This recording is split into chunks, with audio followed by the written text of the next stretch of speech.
Chapter की शुरुआत वहीं से होती है जहाँ पास यांग का अंग बाय फेंटिंग से कह रहा होता है कि ऑर्डिनरी लोग इस स्मेल को स्मेल नहीं कर सकते हैं क्योंकि ये जो मरने वाला होता है सिर्फ वही स्मेल कर सकता है, ये नर्क की स्मेल है। इस बात को बाय फेंटिंग सुन के कहता है कि तुम ये मुझसे इसलिए बोल रहे हो क्योंकि तुम मुझे कोई ताबीज़ बेचना चाहते हो, है ना? वैसे मैं तुमसे कहा था कि मैं फॉर्चून टेलिंग पर नहीं मानता। यांग कांग के बाय फेंटिंग की ये बातें सुन के उससे कहता है कि तुम्हारी आत्मा सबसे अलग है, वो भूतों के बहुत ही ज़्यादा स्वादिष्ट लगती है और तुम अभी तक अपनी आत्मिक शक्ति की वजह से ही बच पाए हो। मुझे नहीं लगता कोई ताबीज़ तुम्हें बचा सकता है, लेकिन मैं ये कर सकता हूँ।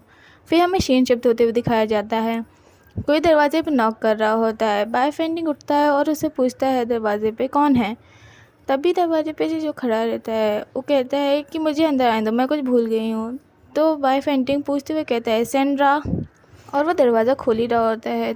और फिर वो सोचता है ये तो, और फिर उसे याद आता है कि ये तो दोपहर जैसी स्मेल है। और फिर उसे यांग कांगी की बात याद आती है कि ये नर्क की स्मेल है।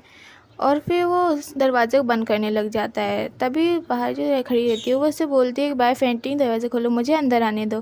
तो बाय फेंटिंग कहता है कि अभी बहुत लेट हो गया है, तुम्हारा कल के बारे में क्या सोचना है। और फिर वो जो दरवाजे पर खड़ी रहती है वो बहुत ही क्रीपी वे में हंसने लग जाती है। और फिर वो कहती है कि नहीं, अब मुझे अंदर आने दो, मुझे और इंतज़ार नहीं होगा। बाय फेंटिंग अपने पूरी ताकत से दरवाजे बंद करने की कोशिश कर रहा होता है। वो सोचता है कि इसके पास बहुत ही ज़्यादा ताकत है।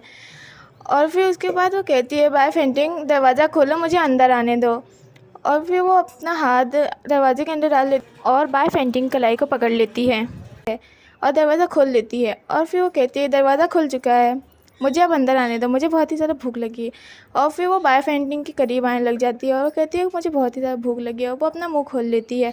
बाय फेंटिंग के देख के बहुत ही ज़्यादा डर जाता है। तभी यांग कांग आ जाता है और उसे उसके गले से पकड़ लेता है। वो कहता है कि मुझे माफ़ करना तुम्हारी इतने अच्छे भोजन को डिस्टर्ब करने के लिए, लेकिन मेरे ख्याल से वो अभी खाने के लिए तैयार नहीं है। और फिर यांग कांग उस पर अपनी ताकतों का यूज़ करता है जिसकी वजह से उसे बहुत ही ज़्यादा दर्द होने लगता है। वो चिल्लाने लग जाती है और फिर वो एकदम से ब्लास्ट कर जाती है और पूरी तरीके से राख में बदल जाती है। फिर यांग कांग थोड़ा सा झुकते हुए दरवाजे पे पूछता है बाय फेंटिंग क्या तुम ठीक हो। और वहाँ पर बाय फेंटिंग को बेहोश देखता है और फिर वो कहता है कि मेरे ख्याल से नहीं।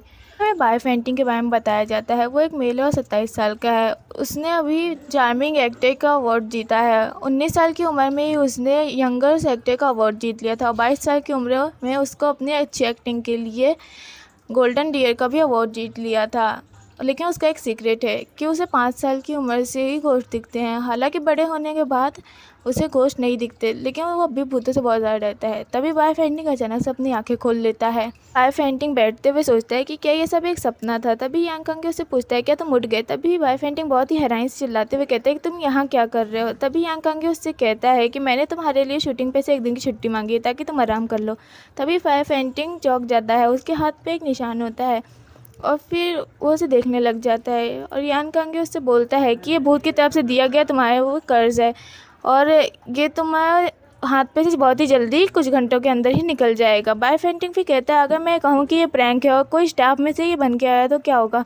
और फिर यांग कांग हंसते हुए कहता है कि मैं नज़र उतारने के लिए चार्म पेपर बहुत ही अच्छे से ड्रॉ कर लेता हूँ, वैसे क्या तुम ठीक हो। तो फिर बाय फेंटिंग बहुत ही डरते हुए कहता है कि हाँ मैं बिल्कुल ठीक हूँ। और यहीं पास आज का एपिसोड ख़त्म हो जाता है।